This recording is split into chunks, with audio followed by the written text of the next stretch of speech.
तीसरे का सवाल नंबर हो गया बी होना है, तीसरे का बी।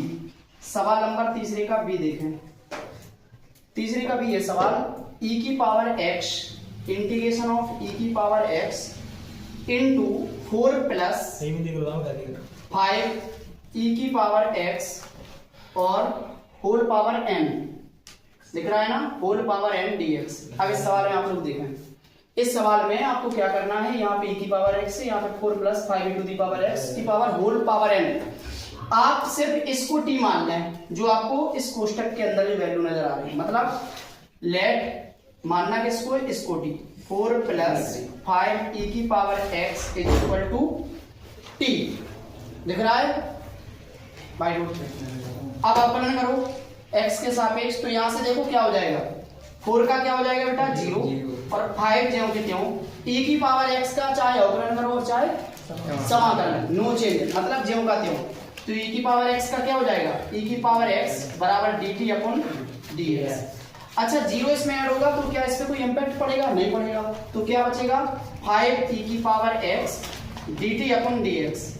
अब यहाँ से dx की वैल्यू निकल जाएगी, तो यहाँ देखें जो यहाँ पे बटे में आ जाएगा, तो dx बराबर आ जाए dt बटे 5 और e की पावर x, ये आ चुकी आपकी वैल्यू। ऐसी वैल्यू को जैसे ही अपन प्राप्त करते हैं तुरंत इंटीग्रेशन में रख देते, रख दो यहाँ पे।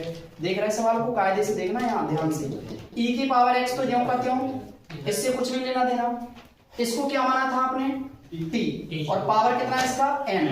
अब dx का मान क्या निकल के आया जरा बताओ, dt अपॉन 5 e की पावर x। e की पावर x से e की पावर x कैंसिल आउट, क्या बचा 1/5 बाहर, अंदर बचा t की पावर n और dt। एक समाकलन का फॉर्मूला होता है x की पावर n का, x बार n प्लस 1 बटे n प्लस 1। तो इसी प्रकार t की पावर n है तो यह हो जाएगा 1/5 और t की पावर n प्लस 1 बटे n प्लस 1 और प्लस c। तो उत्तर आ जाएगा आपका 1/5 1/5 इंटू n प्लस 1, और यहाँ पे क्या बचा बेटा t की पावर n प्लस 1। t क्या था बताओ, 4 प्लस 5 e की पावर x की पावर n प्लस 1 और प्लस c, ये रहेगा इसका आंसर। बात क्लियर हो गई, समझ में आ गया सवाल। अगले सवाल की ओर बढ़े। सवाल नंबर है तीसरे का बी के बाद तीसरे का सी सवाल देखें।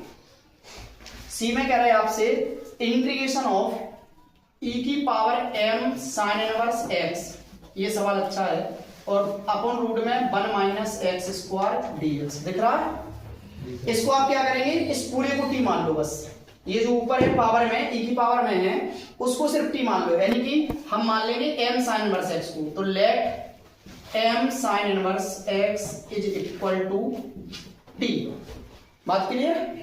यहाँ देखें आप m जो होगा त्यों, साइन इनवर्स x का अवकलन का हो तो 1 upon root 1 minus X square, तो 1 upon under root 1 minus X square हो गया, और बराबर में क्या हो जाएगा बेटा dt अपॉन dx। इतना दिख रहा है। अच्छा बताओ m का गुणा 1 में होगा तो m एकम m, और upon under root 1 minus X square बराबर dt बटे dx।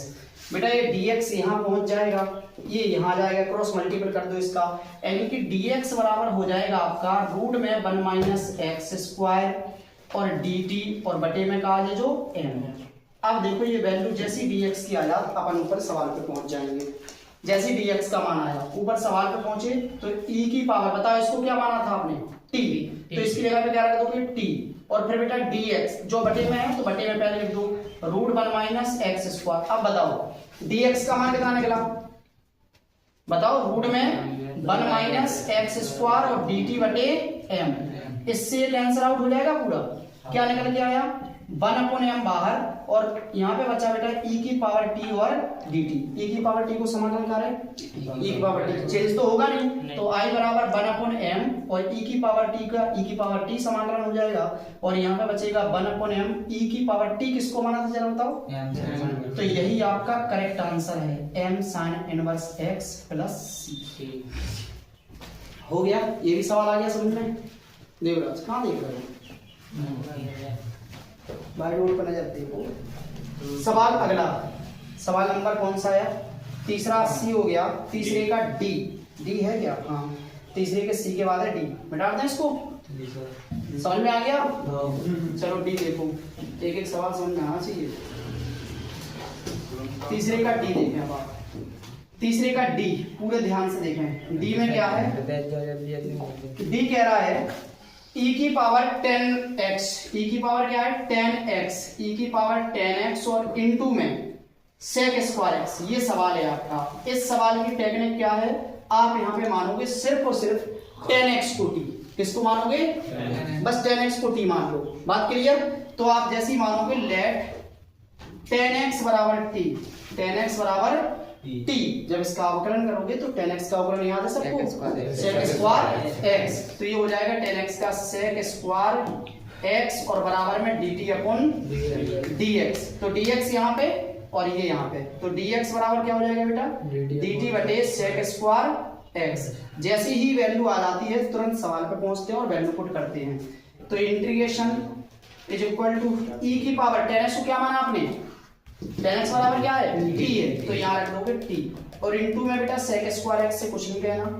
dx का मान आया dt बटे sec स्क्वायर x और इस sec स्क्वायर x से sec स्क्वायर x कट गया, क्या बचा बताओ जरा? e की पावर t dt। अच्छा e की पावर t का समाकलन क्या बदलता है क्या? नहीं बदलता। नो चेंज, चाहे अवकलन करो और चाहे समाकलन, यही रहेगा। अब बस वैल्यू पुट कर दो। t का मान क्या था बताओ भैया? ये आपका आंसर आ गया e की पावर 10x प्लस। क्या करेक्ट आ पा रहा है? आ गया। बड़े अगले सवाल को समझ में आ रहा है पूरे क्वेश्चन? आ रहा है? चलो अगला सवाल नंबर अगला कौन सा देखें आप?